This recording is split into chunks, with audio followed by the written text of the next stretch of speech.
Il y a un peu plus d'un an, le G7 s'appelait encore le G8, mais depuis, la Russie en a été sortie à cause de son comportement en Ukraine. Bonjour Danny Cohn-Bendit. Bonjour Thomas. Déjà que lorsque tout le monde se trouvait autour de la table, ça faisait pas forcément beaucoup avancer les choses, un sommet comme celui-là.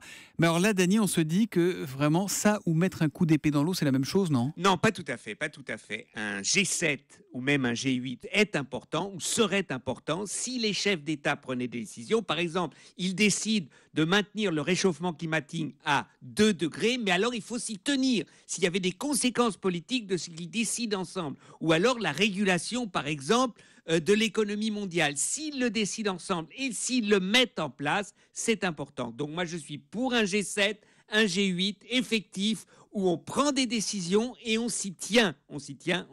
Mais donc, c'est pas les G7 qu'on connaît, parce que là, on pond un communiqué et puis c'est tout. C'est ça le problème. Mais que les grandes économies essayent ensemble de trouver des solutions, ça me paraît absolument nécessaire. Donc on garde le principe de la réunion. On garde aussi le principe du cortège de manifestants, d'anti-G7 ou G8 qui se retrouvent à chaque fois. Vous pourriez vous joindre à eux, vous, ou pas ? Oui, je comprends très bien que les manifestants disent « vous n'y arrivez pas, vous voulez faire par exemple le traité transatlantique de libre-échange, mais vous ne tenez pas compte des standards écologiques, des standards sociaux des pays ». Oui, ils avaient raison de manifester, de demander une autre politique climatique, de demander une autre politique sociale, de demander une autre politique contre la faim dans le monde ou une autre politique pour les réfugiés. Je crois que les manifestants sont une bonne conscience s'ils ne font pas du yaka, s'ils ne disent pas nous on a la solution, mais disent nous au moins on vous pose les bonnes questions, à vous de trouver les bonnes solutions. Bon, mais pour que tout ça soit constructif, depuis le début de votre humeur, là on hésite entre G7 et G8,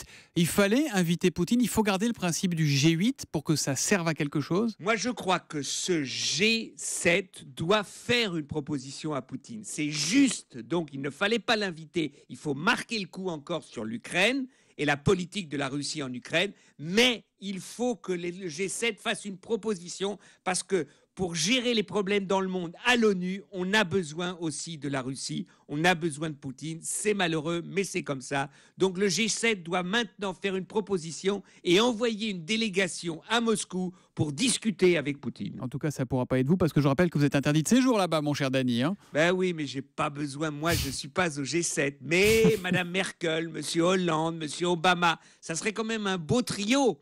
Vous savez, il y a le trio de Barcelone, les 3 grands du foot, et ben le trio Obama, Merkel, Hollande allant voir Poutine, ça aurait de la gueule, ça serait un beau trident. Il est avec nous tous les matins, juste avant le journal de 8h, c'est Danny Cohn-Bendit et son humeur. À demain, 8h moins 5, Danny.